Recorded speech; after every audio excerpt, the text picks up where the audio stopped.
Hola, buenos días. Benvidos y benvidas a todos a la DrupalCamp 2025 y, por supuesto, a Santiago de Compostela. Soy Juan. Gracias. Bueno, soy Juan. Algunos me conocéis porque hace un añito estaba recogiendo el testigo y el compromiso de organizar este evento. Pertenezco a Validea y pertenezco al maravilloso grupo local que está por aquí con nosotros.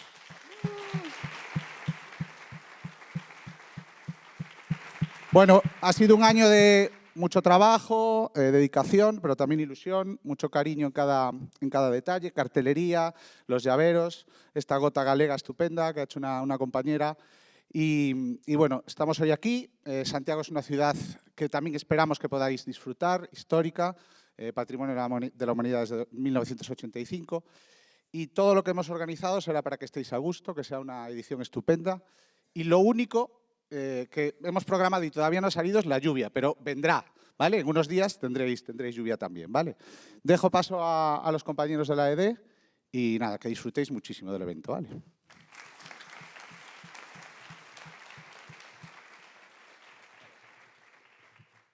Vale, lo primero, darles las gracias a nuestros sponsors, ¿vale? En principio, bueno, nuestros sponsors platinos. Muchas gracias a los sponsors platinos, que son, si podéis pasar, por favor. Iberus, por favor, un aplauso. Y Validea, otro aplauso, por favor. Gracias a ellos, porque sin ellos no sería imposible, como sabéis, y si no lo sabéis lo comento, somos un grupo de voluntarios y voluntarias, todos los que estamos aquí, esto es sin ánimo, o sea, no cobramos nada. Entonces, gracias a ellos, porque sin ellos no sería posible todo esto. Gracias también a nuestro sponsor Oro, tanto a Seidor, Rayola y Lucuhost y Plexus. Por favor, un aplauso a ellos.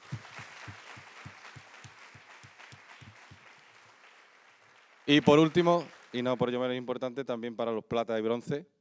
Por favor, un aplauso para todos ellos también.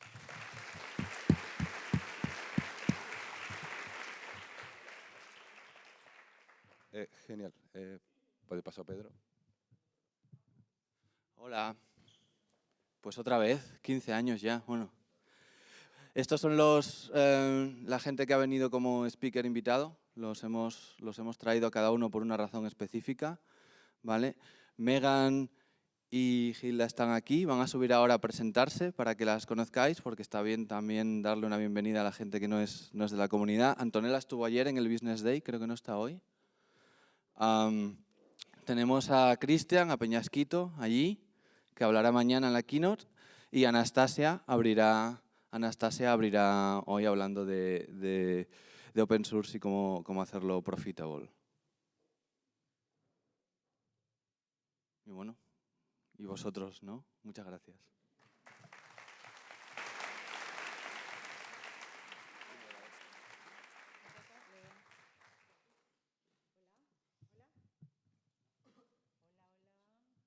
Sí. ¿Funciona? Intercambio de micro. Hola, yo soy Esme, formo parte también del grupo local de organización que hemos hecho tándem con la ED para montar este macro evento, porque ya me parece macro. Y nada, mi compañero y yo os explicaremos una serie de cuestiones prácticas para que todo sea fluido estos días, sepáis a dónde ir en cada momento y lo que va a suceder, ¿vale? Estamos en el edificio Think, el Centro de Innovación Cultural de aquí, de Ciudad de la Cultura. Aquí es donde van a tener lugar las charlas principales del evento. Tenemos 3 espacios funcionando simultáneamente. Este es el Auditorio Validea, donde sucederán cuando haya una charla, un horario único, una charla genérica, una keynote, eso va a suceder aquí. Después todas las charlas simultáneas van a ser aquí y en los 2 auditorios que tenemos en la planta 0, en la planta de abajo, ¿no? La sala Iberus y la sala ED. Después, los que queréis ir a las formaciones, a los talleres, tenéis que caminar un poquito. Simplemente salir de este edificio, veis que hay como un jardín central, lo bordeáis y llegáis a la Biblioteca de Galicia. Allí habrá una persona voluntaria indicando, pero es muy fácil. Es entrar por la entrada principal, a mano derecha, sala 1, ahí serán los talleres. Por favor, en este edificio, ser sigilosos, sigilosas, entrad en silencio porque hay gente estudiando, es una biblioteca. Entonces, en la medida de lo posible, seamos respetuosas, ¿vale? ¿Qué más contar? Bueno, baños. Los edificios de Ciudad da Cultura están llenos de baños por todas partes. Aquí tenemos unos ahí enfrente en esta planta y en la planta 0 también hay otros baños. Si tenéis dudas, nos localizáis. A la gente de organización llevamos el lanyard azul. Nos lo preguntáis, cualquier duda que tengáis. Con respecto a los lanyard, hay 3 colores. El azul organización, negro genérico y luego las personas que no queréis salir en imágenes, si no lo habéis hecho ya, pasad por acreditaciones y pedid el rojo, ¿vale? Porque así pues os tenemos identificadas y sabemos que no queréis salir en imágenes. Creo que no me olvido de nada. Pasamos. La wifi, explico yo la wifi también. Si queréis utilizar la wifi de Ciudad da Cultura, os aparecerá primero registro Gaiás CDC. Entráis ahí, os llevará al navegador una pantalla como esta y ahí cubrís vuestros datos. Entonces, cuando los tengáis cubiertos, os llega un SMS con usuario y contraseña. Entonces, a partir de ahí ya entráis en Gaiás CDC, ponéis usuario y contraseña y ya podéis usar la wifi, ¿vale? Los horarios te los dejo a ti. Este micro no va. Lo pongo aquí para que puedan ver el... Bueno, información práctica, ¿vale? Veis ahí, los autobuses espero que hayan funcionado bien porque estáis todos aquí. Mañana, lógicamente, se retrasarán una horita más o menos dado que la Drupal empieza un poquito más tarde, ¿vale? Y, los programas los tenéis tanto a través del llavero, luego os hablaremos del llavero, y, ahora, después de esta sesión de bienvenida, viene la Keynote, y un ponente destacado, ¿vale? Lo importante, que es la manduca, que sé que os interesa. A las 11:30, el café, el coffee break, será aquí, en esta misma planta, en la sala contigua, ¿vale? Esto está panelado, es una sala súper grande, y también en el hall de aquí, de la parte de arriba, ¿vale? También el catering será aquí, ¿vale? En esta zona, ¿vale? Hoy es importante que intentemos llevar los tiempos y demás de manera ajustada porque a las 6 menos 10 es la foto, ¿vale? Hemos decidido hacer la foto, antes decía de broma lo de la lluvia, pero es que parece que mañana va a llover. Entonces hemos decidido hacer hoy la foto a última hora para, se hará fuera del edificio, en una zona muy chula, ¿vale? Y luego el tema de la cena, ¿vale? Luego miremos un poquito más al tema de la cena. La cena es en la zona vieja, os comentará luego Esme un poquito más, a las 9, ¿vale? Pero de esa explicación vamos un poquito más adelante, ¿vale? Aquí a la derecha tenéis un QR porque existe la posibilidad de hacer visitas guiadas de manera gratuita a la Ciudad de la Cultura, ¿vale? Tanto hoy como mañana, ¿vale? Bueno, mañana un poquito igual, o sea, digamos la trayectoria y el recorrido y el programa es parecido. Tenemos una horita para comer, con lo cual, intentemos ser ágiles también y para que vaya todo pues, lo mejor posible, ¿vale? Como os decía, mañana los autobuses a las 9, a las 9:10, 9:30 y 9:40. Y los de vuelta, en principio, van a estar a las 6:30 y como hacen 2 recorridos, pues eso, tampoco os despistéis. Si no cogéis el primero, pues bueno, intentar el siguiente, ¿vale?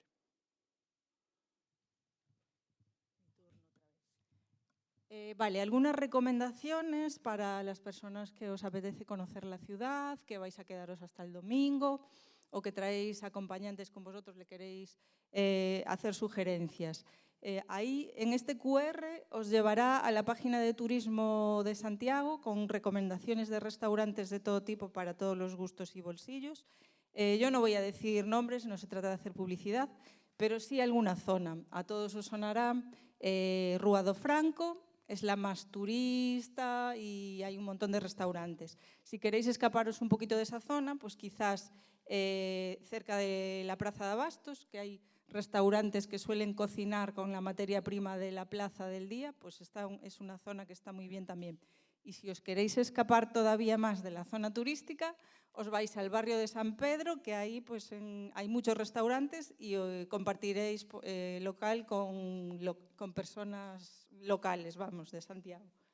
En cuanto a interés cultural, aquí os lleva a la página web de DrupalCamp, que tenemos ahí una serie de recomendaciones, pero bueno, lo típico, visitar la catedral, pasear por la zona vieja, tenéis un enlace si queréis reservar un free tour, hay un montón de museos interesantes, yo os recomiendo el Museo do Pobo Galego, que así pues, bueno, os lleváis un pedacito de nuestra cultura. Y bueno, si venís acompañados con peques, con niños y con niñas, en la zona vieja hay un museo muy divertido, que es el Museo Kiko Pastur, Museo de la Magia, que os hacen magia en directo, os enseñan trucos, os hacen una historia, un recorrido por la historia de la magia. Es muy recomendable. Y bueno, por último lugar, consultad la programación cultural de Cidade da Cultura, que ya que estamos aquí, podéis aprovechar. Por ejemplo, en el Museo Gallás, que tenemos aquí detrás, tenéis en estos momentos 3 exposiciones funcionando, 2 de ellas totalmente gratuitas, un fotógrafo ucraniano que está exiliado aquí en Vigo, una exposición para celebrar el año castelao, que es como una pequeña introducción a esta figura clave de la cultura gallega, y luego tenéis una exposición en realidad virtual que hace como un repaso por la creación del planeta. Si os molan los dinosaurios, las gafas 3D, es también muy divertida y podéis ir con los peques, que es muy recomendable. Antes me olvidé de indicar las cafeterías. Si a mayores de los descansos que tenemos alguien necesita tomarse un café, en el museo hay una cafetería y luego, cruzando en la plaza principal de Cidade da Cultura, tenéis otra cantina para comer, tomar un café o lo que necesitéis.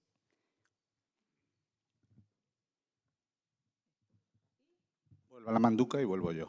Vale. La comida, ¿vale? El café, como os decía antes, a las 11:30 y la comida a las 2, ¿vale? En esta zona de aquí, nada más salir, es el hall donde se servirá una parte, pero la mayor parte en la sala contigua, ¿vale? Hay un menú genérico para todo el mundo, pero también opciones veganas, celíacas y vegetarianas. Y si alguno tiene alguna intolerancia, que se dirija a nosotros o bien también a los miembros del catering, se llama Catering Alvarín, que también atenderán vuestras peticiones o lo que necesitéis, ¿vale? Esperemos que lo disfrutéis. Y en el QR tenéis toda la información de intolerancias, alergias y demás, ¿vale?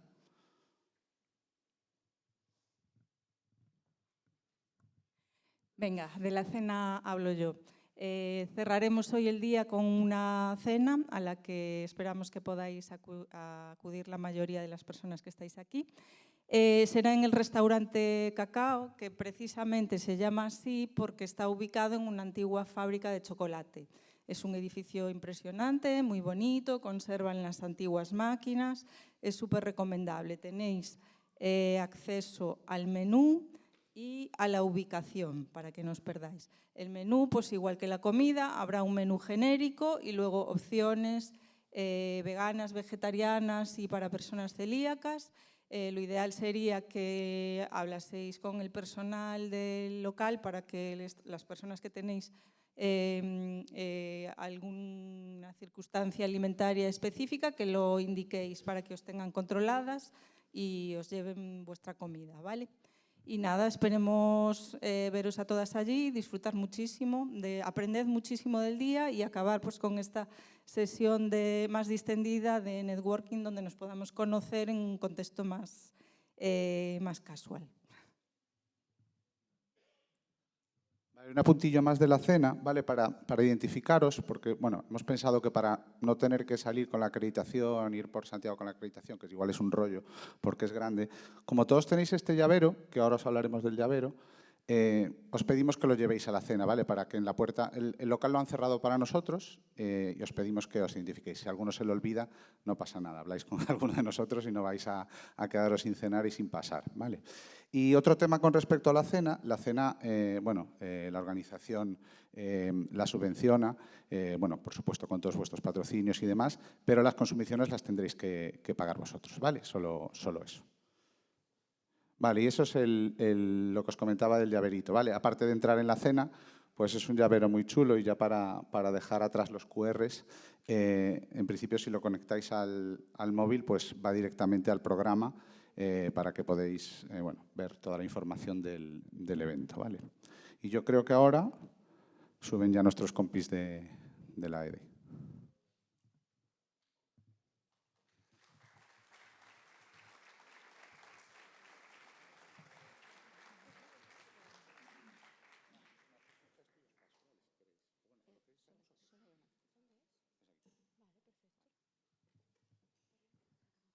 Vale, último punto, pero no menos importante que los anteriores, el código de conducta. Desde el equipo de la Camp nos gustaría recordaros que la DrupalCamp se rige por el mismo código de conducta que el resto de eventos. Es el código de conducta de Drupal y afecta a todas aquellas actividades asociadas, no solamente aquí, cena y todo lo relacionado. Entonces, en cualquier tipo de incidencia, estas son las personas que estamos encargadas de estar pendientes del código de conducta.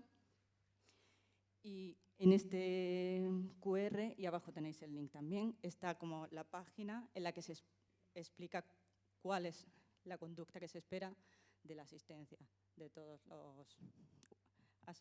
los asistentes y sobre todo recordaros que es un evento profesional y que mantengamos el respeto en todo momento. Muchas gracias.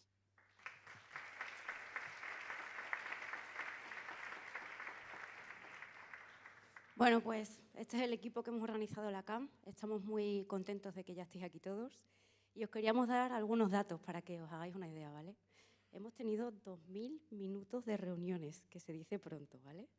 Ha habido como 213 cómics, no sé si últimamente habrá entrado alguno más.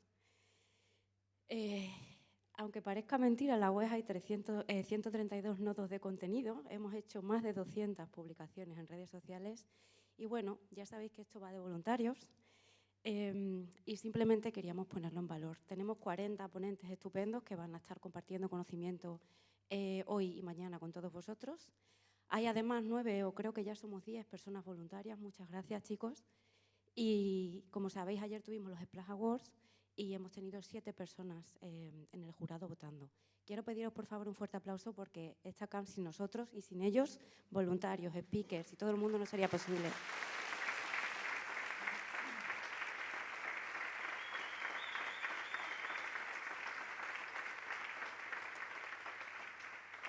Muchas gracias. Para concluir, vamos a darle paso a Megan y a Gilda, que se van a presentar, ¿vale? Para que las tengáis por aquí ubicadas. Ellas estuvieron ayer en el Business Day, por lo que muchos no las conocisteis, así que se van a presentar y os van a contar un poquito lo que hacen.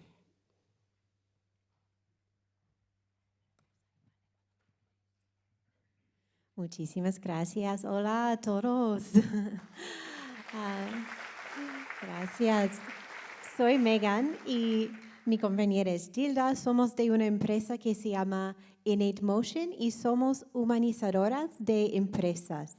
Y este es mi segundo año a DrupalCamp y a Business Day y la verdad es que me encanta. Tenéis una comunidad muy especial y estoy muy agradecida de poder participar en este evento. Y el año pasado hablamos un poco de cómo utilizar la empatía en las empresas y cómo es tan importante en nuestro día a día, pero también puede empujar resultados mejores en las empresas también. Y este año pasamos a un tema de sincronía y cómo podemos sincronizar mejor los equipos para también tener mejores resultados y una mejor experiencia en el trabajo en el día en día. Y Gilda. Gracias. Bueno, muchas gracias también a todos por ayudarnos a organizar esas sesiones. Soy Gilda, también Business Humanizers, como nos llamamos. Les cuento un poquito de Innate Motion. Nosotros sí que siempre tratamos de aplicar esa lógica humana en los negocios, cuando siempre vemos que por lo general pensamos en los negocios y después pensamos en las personas. Nosotros lo hacemos del otro lado, tomando otra perspectiva. Y tenemos 3 áreas en las que trabajamos y en las que, bueno, les podemos ayudar y colaboramos con las empresas. Una es para aumentar los mercados, para ampliar los mercados en los que vosotros estáis presentes, entendiendo las culturas, qué es lo que los mueve, qué es lo que puede ayudar a adoptar las diferentes cosas que vosotros creáis. Por otro lado, con marcas, un posicionamiento de marca, qué es lo que los hace únicos y diferentes para poder crear esa relación también con los usuarios. Y bueno, también el propósito, para qué existen esas marcas en nuestra sociedad. Y el último, que es quizás el que más hemos traído aquí a esta comunidad, que es el cómo ayudarles a fortalecer los equipos, fortalecerlos por medios de liderazgo, como decía Megan, con empatía y sincronía, o también creando esa identidad de empresa y tratando de llevar esos valores para todos los que están en la empresa. Así que bueno, estaremos aquí durante este tiempo. Cualquier pregunta de qué es esto de sincronía para los que no estuvieron en el Business Day o de empatía, nos pueden encontrar por aquí. Y bueno, y muchas gracias también por habernos invitado.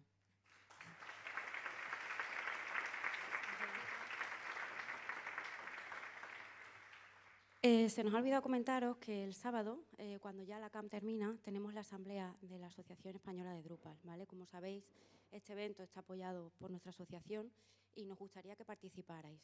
Ya seáis socios o no, creo que es interesante que entendáis cuál es nuestro trabajo, cómo organizamos las cosas, qué necesitamos.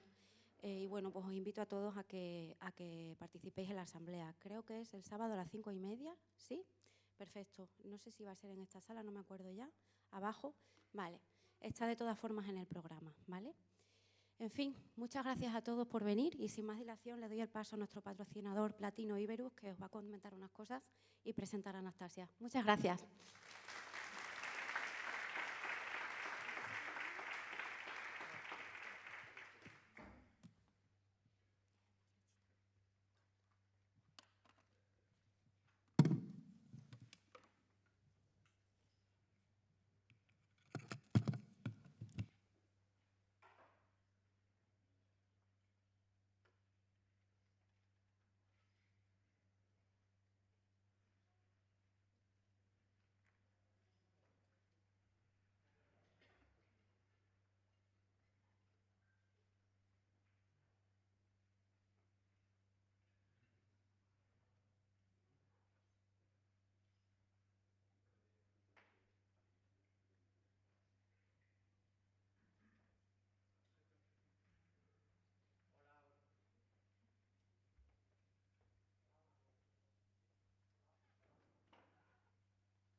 Hola, ¿ves? Ha costado. Venga, pues buenos días a todos. Bienvenidos un año más a la DrupalCamp, este año en Santiago, como todos conocéis. Mi nombre es Adrián, soy el director global de Drupal en Iberus. Bueno, lo primero de todo, creo que esto necesita una explicación. Bueno, esta es una imagen que hemos creado por IA, bueno, que representa un poquito el guiño que queríamos hacer hoy en esta sesión. Veréis durante estos 2 días que va a haber muchos cocineros en el evento. Al final, el guiño que queríamos hacer es un poquito reflejar, ¿no?, este nuevo concepto de recetas en Drupal. Imagino que todos pues bueno, ya las estaréis usando o por lo menos las conocéis. Al final las estamos pues bueno, utilizando muchísimo en la elaboración de proyectos, junto con determinados aspectos como la IA, la personalización, pues bueno, etcétera, etcétera, para abordar sobre todo estas famosas de XP que hoy comentaremos un poquito. Bueno, como os decía, este año pues bueno, volvemos a ser patrocinadores platino desde hace ya 4 años. Los últimos 4 años pues bueno, hemos elegido este patrocinio, tanto en Benidorm, en Sevilla, en Zaragoza, este año en Santiago. La idea es seguir apoyando a la comunidad hasta que podamos. Sí que es verdad que durante el año invertimos mucho tiempo, pues sobre todo en el desarrollo de módulos, contribuciones, etcétera. Y, por supuesto, pues bueno, tenemos que estar aquí. Así que os animo al resto de empresas también. Vamos a intentar conseguir que en vez de 2 patrocinadores platino en el futuro pues podamos ser muchos más, ¿no? Nos abrirá muchas posibilidades. Este es un poquito el resumen de todas nuestras ponencias que tenemos en este evento. Tenemos 5 ponencias de la mano de 7 ponentes. Ayer ya tuvimos un par de sesiones de formación de la mano de Alejandro y de Óscar. Os animo a todos a que asistáis a todas estas sesiones. He señalado aquí en azul con negrita pues, determinados conceptos, ¿no? Como cocinando, receta. Hablaremos ahora de headless. Ayer hablamos en el Business Day muchísimo de headless. También lo comentaremos, desacoplado, monolito, cabeza, etcétera, etcétera. Entonces, dado que tenemos muy poquito tiempo y se nos ha concedido pues eso, 5 o 10 minutillos, sí que queríamos compartir con vosotros nuestra visión, ¿no? De en qué se está transformando Drupal, también un poquito en base a nuestra experiencia. El mensaje que tenemos es es claro, de Drupal a DXP. ¿Vale? Hasta ahora ya sabéis que Drupal pues bueno, es un gestor de contenidos que se utiliza evidentemente para gestionar contenido, determinadas páginas web, etcétera. Ahora mismo Drupal se ha convertido en una DXP, ¿vale? Nos permite abordar, pues bueno, a través de más capacidades, nos permite resolver todos esos retos digitales que tiene el nuevo cliente digital. Y por lo tanto, ya no hablamos solo de sitios web, hablamos de experiencias digitales completas, ¿vale? Como no podía ser de otra manera, le he preguntado a ChatGPT y me ha dicho esto. Me ha dicho, sí, claramente el futuro va en esta dirección, los CMS ya no son suficientes, el mercado demanda experiencias digitales, de nuevo, el concepto de experiencia digital. Ayer también lo estuvimos hablando en diferentes sesiones en el Business Day. Drupal tiene una ventaja importante, es flexible, ecosistema abierto, se puede actuar tanto como CMS clásico como evolucionar a DXP, etcétera, etcétera. Por lo tanto, en este contexto, lo que hacemos en Iberus es poner en marcha estas famosas experiencias digitales, ¿de acuerdo? Que al final lo que nos hace es acercarnos muchísimo más a los usuarios, ¿no? Conectar con ellos, que se sientan atendidos y conseguir una conexión muchísimo más fuerte. Además, sobre todo en el mundo digital, términos como estrategia y tecnología siempre han estado separados, ¿vale? Esa es la realidad. Esta falta de sinergia al final, pues bueno, resulta en experiencias fragmentadas. Por lo tanto, lo que nosotros hacemos es unir lo mejor de ambos mundos. Unimos todo lo que tiene que ver con estrategia, con todo lo que tiene que ver la parte más tecnológica de plataformas digitales. Y el objetivo es, sobre todo, pues bueno, tener este enfoque 360, ¿no? En todo lo que tiene que ver agencia digital, tanto en estrategia, tráfico, conversión, experiencia de usuario, diseño, etcétera, etcétera, junto con la parte más tecnológica, diseño de arquitectura e implantación de todas estas experiencias digitales, que en este caso están basadas en Drupal. Y luego, como último punto, he traído aquí cuatro lecciones, ¿no? Sobre todo del último año. Ya el año pasado tuvimos varias ponencias relativas a headless, como os comentaba antes. Seguimos viendo que hay una tendencia hacia este modelo, lo tenemos bastante claro, ya no es una moda, ¿vale? Es un estándar y es necesario para poder escalar todas estas experiencias digitales. Además, hay nuevas tecnologías que se incorporan ahora mismo que nos van a ayudar a mejorar ciertos aspectos de Drupal, ¿vale? Yo siempre digo que al final Drupal es el mejor gestor de contenidos que existe, pero sí que es verdad que hay ciertos aspectos que son mejorables, ¿vale? Aquí entran nuevas tecnologías, como pueden ser frontales en JavaScript, etcétera, etcétera. Y aquí, sobre todo, la fortaleza de Drupal es la fuerza, ¿no? La fuerza que tiene para poder integrarse con todas estas herramientas, etcétera, etcétera. Lo mismo, pues bueno, Drupal es resiliente, ¿no? Al final se sobrevive, adapta a lo largo del tiempo y esperemos que tengamos Drupal para rato. Y por último, la IA, pues bueno, ya no es opcional en esta experiencia digital, ya lo sabéis, antes era algo disruptivo que traían las compañías, ahora es el estándar. Si no tienes IA y no te adaptas, estás perdido. Esas son un poquito las 4 conclusiones que estamos sacando en este año, bueno, y el año anterior también. Queríamos compartirlas con todos vosotros. Si tenéis alguna duda o queréis comentar algún punto de estos, pues bueno, estaremos toda la mañana de hoy y de mañana en el stand. Os animo a que os acerquéis. Tenemos también alguna cosita de chocolate por ahí, para todos los que os guste. Y por último, simplemente bueno, recordaros las ponencias. Evidentemente, agradecer a la organización por este espacio que nos ha dado. Y bueno, un poquito más. Ahora empezará Anastasiia, la primera ponencia del día. Así que, pues nada, os pido un aplauso para ella. Es una charla súper interesante.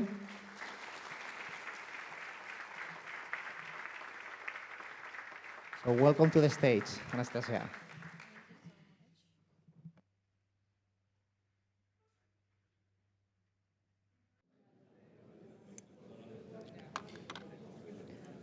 Hi everyone, can you hear me well?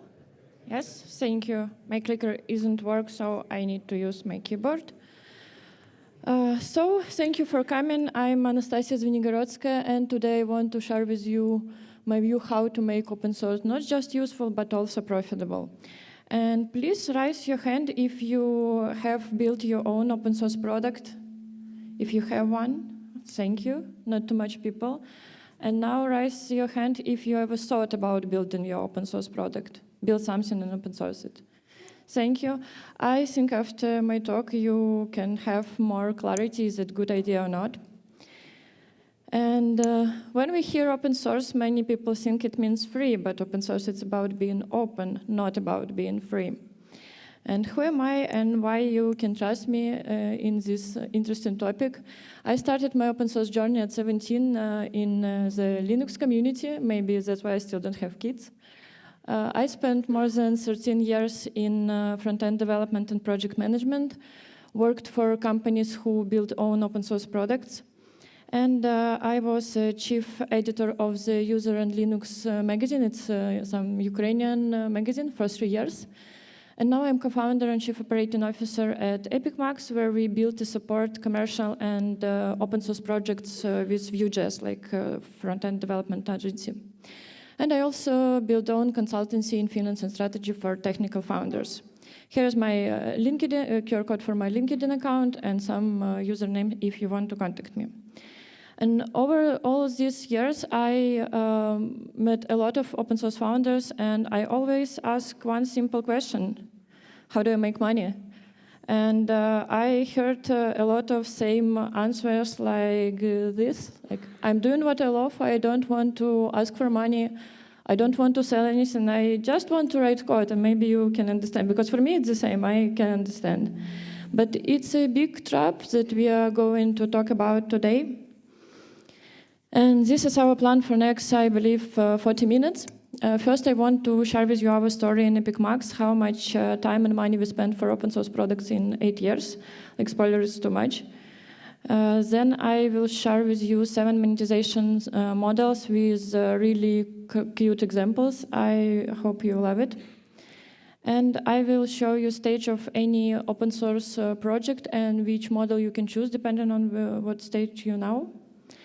And how to, maybe the most important question, how to attract users and turn them into clients depending on your stage. And in the end of my talk, I will share with you our biggest mistake, key lesson we learned in 8 years, and what we do now with our open source projects. And how most open source projects and stories start. This tool doesn't work the way I want, so I want to build my own. And if for now your goal is just make your work easier and share it with community, please just do, forget monetization. but treat it like a hobby, not like a business, not invest a lot of money and time to it, because it's a fast track to burnout. And if you want to turn your open source project into a business, you need to start thinking like a business founder, and you need to choose your strategy from day one, because I believe only monetized project, open source project, can be like big. And to build a good product, you need to have this investment. It's always your time, energy, and money. And if everything depends only on you, you will hit a wall one day. And you need to be honest with yourself and ask yourself, is it a hobby project or a business? And hobby project, it's a great opportunity to learn new skills and connect with community, you know, so all people in open source community, it's the same with Drupal community, super friendly and open and always ready to help. And you can build your portfolio at some open source projects and maybe find a great job one day. But if you build the open source as a business, it grows your name, it brings real income, but it needs to have a clear plan. So let me tell you our story in Epic Max. Our company was built by a developer who didn't want to code alone, so he hired others. Classic story for technical companies. But we had no portfolio, no public cases, because all our previous project was under like NDA, we can't share it. So, and we have a lot of love for Vue.js and open source idea. So we just said, let's build something open source, let's show to our clients and to ourselves, of course, that we can build something cool, something big. And this is how our first product, VueStick Admin, was born. It's a set of ready-to-use dashboard pages built with Vue.js, of course. We built everything with Vue.js. And in just a few days, it became fourth most popular repo on GitHub. And it helped us to attract first clients to our agency. And you can say it's great. We achieve our goal. We wanted to build some case study for our company, and we have clients, and maybe it was the right moment to stop and rethink our strategy and build a new strategy for our product. But we just continued in two directions. We continue investment, time and money to VueStick Admin, and we continue supporting and building our clients' project, like commercial ones. Sometimes we use our product for clients' projects, but mostly we use their own tool set, like Vue.js, JavaScript, TypeScript, everything. And later that year, we launched second open source product. It's quite small, Epic Spinners. It's a set of ready-to-use CSS like loaders built on with CSS. And to be honest, we did it just because we wanted to play around with CSS animation. It's just like released. And we just did it. And after a couple of years, we understood that our VueStick Admin has many repeatable components, and we decided to split it to different repository, like UI framework or component library. And this is how VueStick UI was born. And last October, we decided to start something. It's maybe not typical open source product. It's our monthly online free meetups for front-end developers, not only with Vue.js talk. We just started because we wanted to feel more connected. All our developers work like across Europe, across different countries. But then some popular speakers in front-end community started joining us, and it became like regular, open. If you're interested, you always can join us like a speaker or just in team. And let me share with you some numbers. For now, for VueStick Admin, we have 1.8 thousand forks and more than 10,000 stars, like not too bad for open source product. For Epic Spinners, we have 360 forks and almost 4,000 stars. For VueStick UI, we have 354 forks and 3.6 thousand stars. And for Vue.js Talk, we have around 200 calendar subscribers and around 40-50 people live for each meetup, like every month. And let's do some quick calculation to give you a clear understanding how much money it can cost you, like if you decide to repeat our mistakes. I use this average gross salary for developer in Spain, like 44,000 euro per year. It means that full-time mid-level front-end developer costs you around 22 euro per hour gross. It's like regular based on Glassdoor information. And I will use this rate to calculation that you can understand potential cost of every product. So I have this like information from our time tracker system that we spent more than 4,000 hours for ViewStick admin. And to be honest, it wasn't just one product, it was like 3 different versions, because in 8 years we have many design shifts, like new trends. We need to update some components. We need to support different versions that we have, like demo for this admin template. We have landing page, documentation page. It's always a lot of work. We need to test it. We need to support community and like fix bugs, create new ones, as always. And for Epic Spinners, it's a really small product. It's just some CSS animation, but we spent more than like 470 hours. And again, it looked like small pet project, but it can cost you more than 10,000 euro. And maybe if we understood it before we start, maybe we just never started. Again, we need to create some landing page, communicate with community, pay for some design work. And our like favorite product, we spent more than 22,000 hours, and according to this average rate of middle developer, it can cost you almost €500,000 €. It's too much, I think, for open source. And for our Vue.js talk, we spend almost nothing. It's just my work and my like one colleague. And I think we spend around 4 hours per month for communication with speakers, for preparation, some design work. It's not a big project, but we have real people like interested in our like event and our services. And yes, after all, as agency, we had more visibility and we looked better than other agencies who just do some outsourcing. We was like we doing something open source. But we could have achieved more. So big question, why do some open source projects make money and others don't? My answer is simple. Successful projects always have a plan and strategy, and you can just think about any open source like successful project and you can find some historical information. They always have some strategy. And I believe without a strategy, any open source project is just expensive hobby, and maybe you can find other one or just contribute to other open source projects. So what makes open source projects successful? I want to share with you 3 kinks, like key parts of any successful journey. And first kink is strong idea. Your product must solve real problem, real pain, and not only yours. It's a big problem with open source that you need to do some research of competitors. Maybe someone already resolved this problem and you can just collaborate and contribute to this product, not build only one. And how you can understand if your idea is enough strong, you can talk to people, ask other developers for feedback, and always ask open source folks. You know, we all super friendly, super open, and ready for feedback, for some help and piece of advice. And you need to do what competitors doing, because you can just not repeat what they do wrong. And second kink, it's active community and contributors. You need to engage people, then you can grow. You can't build your product alone.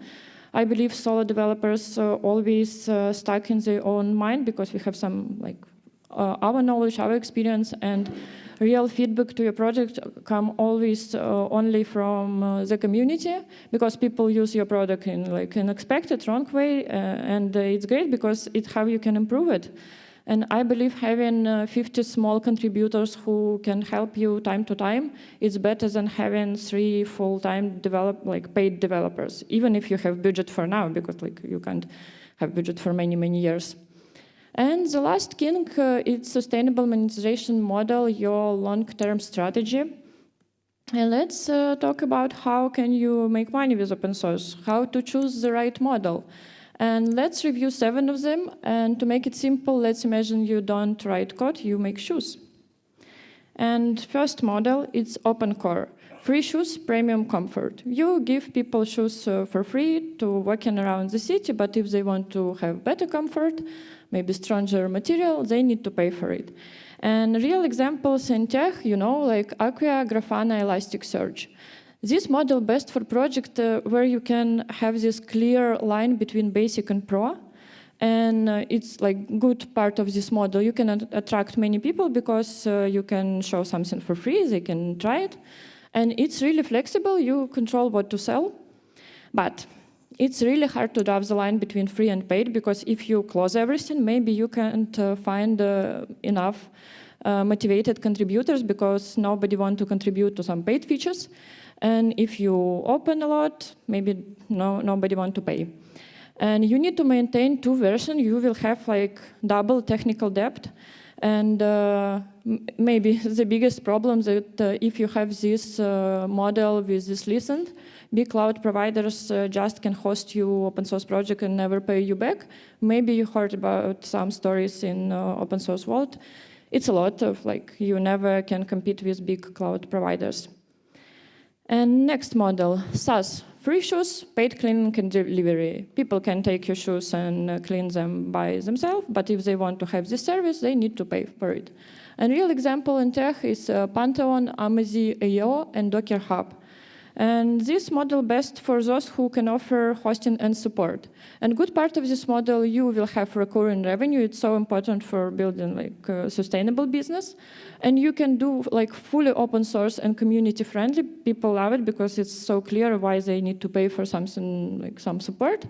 But it need to have, you need to put money and into infrastructure, customer support. It can cost a lot, depending on your product, of course. And next model, dual license, free for walks, paid for work. You can wear these shoes for free in the park, but if you are a waiter and you have money from using these shoes, you need to pay for it.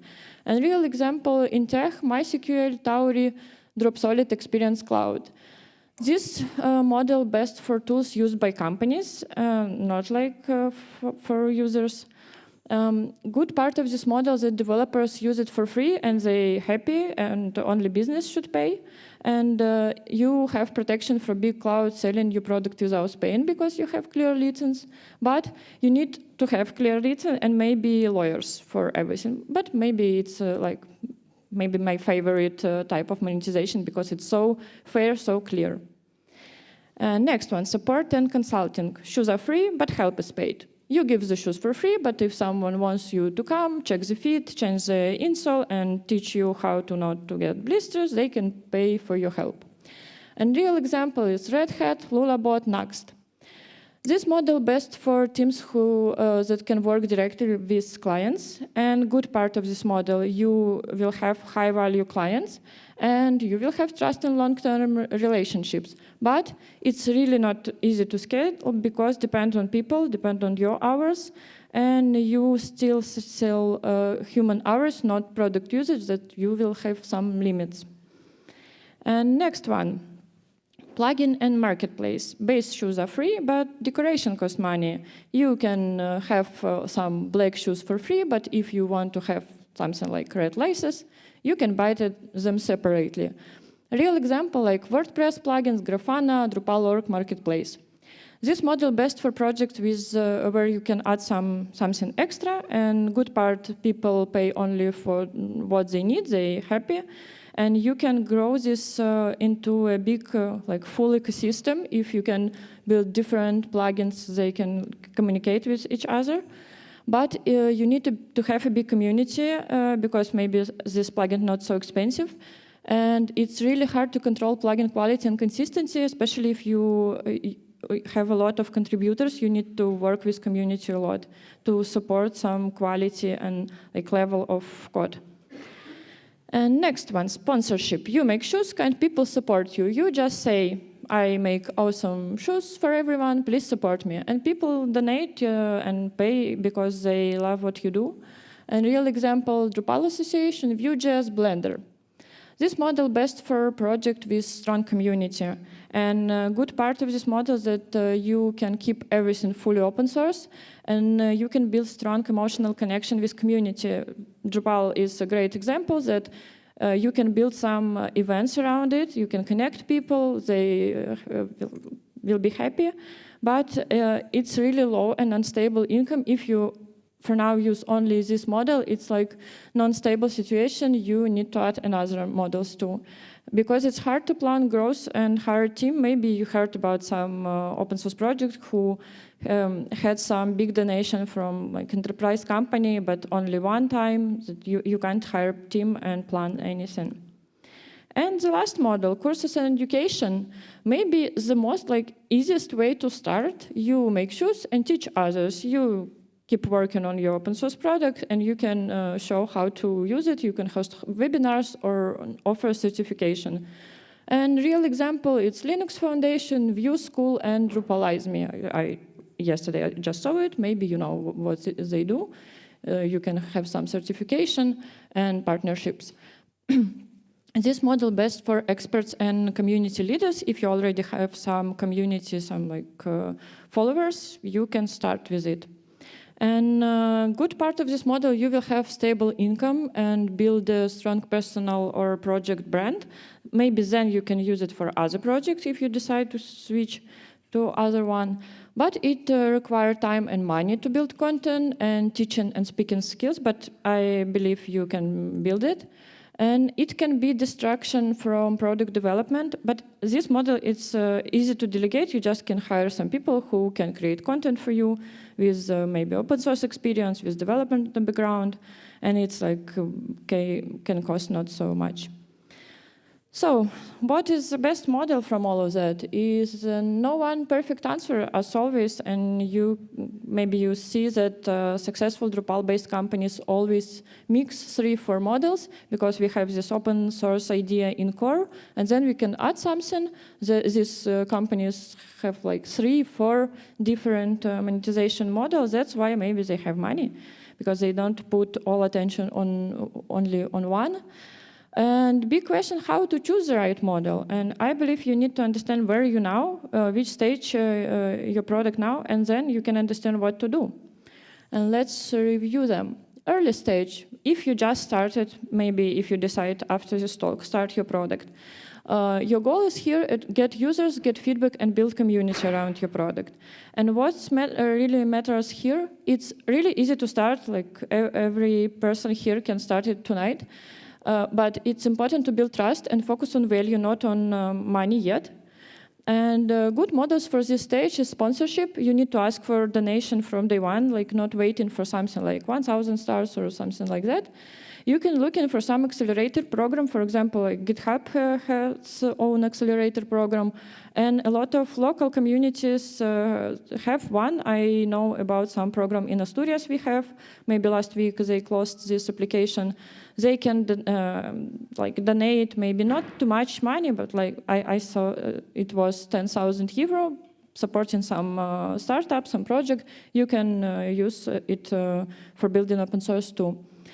Education model is good. You can start with videos, blogs, talks, and it's a great, you don't need to invest money, only your time for now. And consulting, you can start with help others to use your tool. And where you can find first users if you decide to build it. You don't need to wait for launch or like something like some amount of stars. You can start describe your story, why you started, why do you think it's important. You need to post on something like Twitter, Reddit, LinkedIn, Medium, join some Discord communities, and you need to share your values. I made it so pink because I think it's important. If you can catch only one idea from my talk, you can catch this one. Everything that we do in open source, it's connected with our values, and if you start sharing it, you can find users. Because like people like reading some stories, and you can start with consulting. You need to be visible and helpful, ask people for real feedback, not just stars, and offering first free help, but please always set clear boundaries, because it can be like years of support for free. And you need to become a speaker because even small online meetup can bring you first users. And one good offline talk can connect you with people. You can find users, contributors, and maybe future clients. And next stage is maybe most important when you already have users, you already have some money, and your goal is here to start earning money and scale your project. What's important here, you need to show clear reason to pay, not just please support me. You need to have this great landing page where it's so clear why you need to explain this price and you make pricing so simple. Like I don't want to read full documentation of product to understand why I need to pay. And you need to build a repeatable income, not only one-off donation, because it will help you to grow.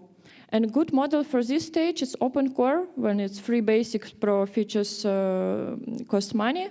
SaaS, you can offer some hosting, updates, and marketplace if you can build something like themes, plugins, some extra for sale.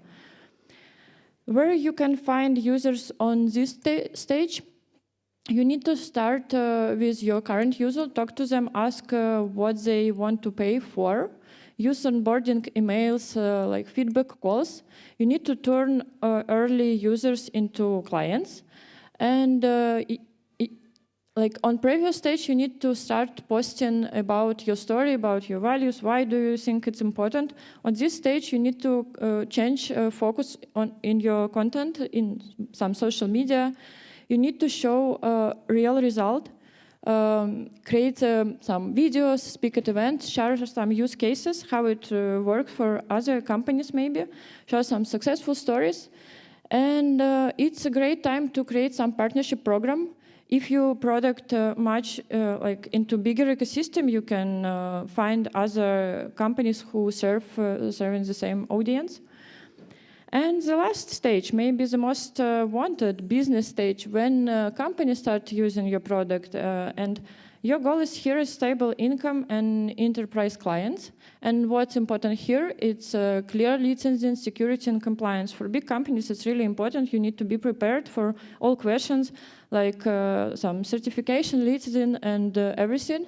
You need to create clear business contract, maybe hire some people for help you, and you need to offer long-term support. If maybe you heard about why businesses for now don't want to use open source product because many of products they stop supporting. Just like I just lose my focus or motivation and just stop. Of course, for big companies, it's like not good idea. And good models for business stage is dual license, free for developers, paid for companies, support and consulting, and open core plus CLI, when you can offer some premium features, paid support. And how to grow and find users on this stage, on business stage, you need to go where your clients are for some tech conferences, B2B events, and maybe this more like a regular commercial business, not open source for now, because you have some big clients. You can partner with agencies who work with your audience. And you need to continue with content, but for now you need to focus on how your tools save time, money, and reduce risk for business, because it's so important. You need to share real case studies, maybe big names if you work with some enterprise companies, show benchmarks, some migration guides, offer business audit or some technical audit maybe. And it's a great moment to hire right people with open source experience. I believe if you want to build an open source product like a business, you need to find people with open source experience, because it's not the same. It's hard to explain maybe for regular sales manager how to sell something that is free. And I think we all understand how it works if we use open source or if we ever pay for it. And you need to start doing some stuff that maybe all developers hate, something like cold emails, demos, onboarding calls. Yes, you just need to do it. But of course, you can hire some correct people for it. You need to do upselling. You need to ask your clients what new services you can offer. And maybe it's a good time to make big partnerships. Like, For example, with Amazon, I know they have this partnership program. It's quite expensive, but you already have money. You can invest it in Grow for now, only for now, not before it. And if we back to our story in my company after 8 years in open source, of course, we're still in early stage, and it's like said by True. And of course, we can spend less money for it. So where did we go wrong? We have no strategy or clear goals before investing money and time, and maybe this is a big problem. We expect that our developers can choose tasks that are important for business, but like a developer, you just choose something that on your interest. We didn't have real experience, like people who use it in production, then we don't have enough feedback. We just believe if we build it, user will come, but it's not true. And maybe the most important is like we treat our project like a hobby, no financial planning, no donation setup. I think we just did it last month only after 8 years. For now, you can donate us. No budgeting, no strategy session, but we invest in all these projects like in commercial ones. But we, yes, we did a lot of mistakes, but we did something right. We built a strong team, used open source as a big idea in our core. We attract right people, and I believe all our developers have a great technical level. We stayed focused. We choose only small technology like Vue.js and do all our product based on this technology. We built trust and partnership in the open source community. It was like some idea from beginning, and we still continue to visit some open source events and contribute to other products. And we finally understood our mistake and cut all investment in open source for now. It's just some sort of support of big like measure bugs. We don't do any new features for now. And we stopped being silent, started posting, writing, speaking, create own event to attract people. And what next? This shift might finally move us to the next stage, to growing stage, where we have some paid clients for our open source product. And then maybe it's a good idea to create something like ready-to-use package based on ViewStick admin or some plugins for marketplace. But next time, I believe and I hope we start with strategic planning, with some financial model and with real contributor involvement, because again, we can't afford to build open source product for years, just spending money from our company. And this is my key takeaways for you, that open source needs more than code. It needs more like strategy and clear goals. And if you want your product to make money, you need to treat it like a business and like be honest with yourself, face some facts. Maybe they're not so like fun. You need to choose your monetization model early, like from day one, based on your stage. And you need to tell your story from day one. It's really important to share your values, your ideas, your dreams about your product, because in this way you can find people who want to support your idea. And that's all for me. Thank you so much. If you have any question or ideas, I love to chat. You can connect me to the LinkedIn. And thank you again. Thank you to support the open source community too.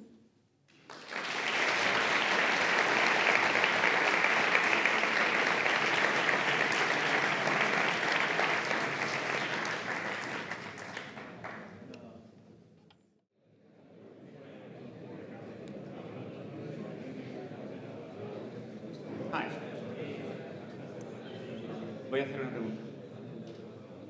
Thank you for the presentation. My question is,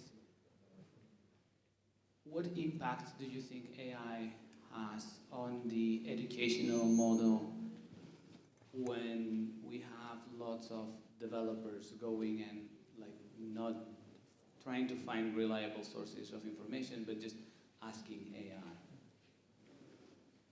I ask AI about everything every day. I think it's like just new reality that we just need to continue, like with some previous experience when people start using internet.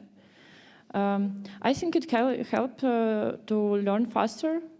Of course, we need to check some resources, but we need to check it in the Google too. we just didn't do it. Maybe you can specify a bit question. Yeah, what I'm thinking is about the different models that my potential open source project can try to find funding. And one of those was like the educational form, like in which you sell your expertise. Yeah, your question is it still relevant if I can ask GPT or I need to pay for some? Yes, I think it's still a good model because if you share your values, if you explain why it's important to you, I buy not your course, but your expertise, like a person, and I can't find it in GPT. If you show your how you excite about your product, it's more valuable. And I always can ask your expertise. I still a big believer in education, in-person education.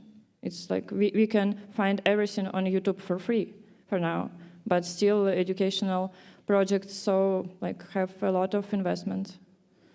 All right, thank you very much. Yeah.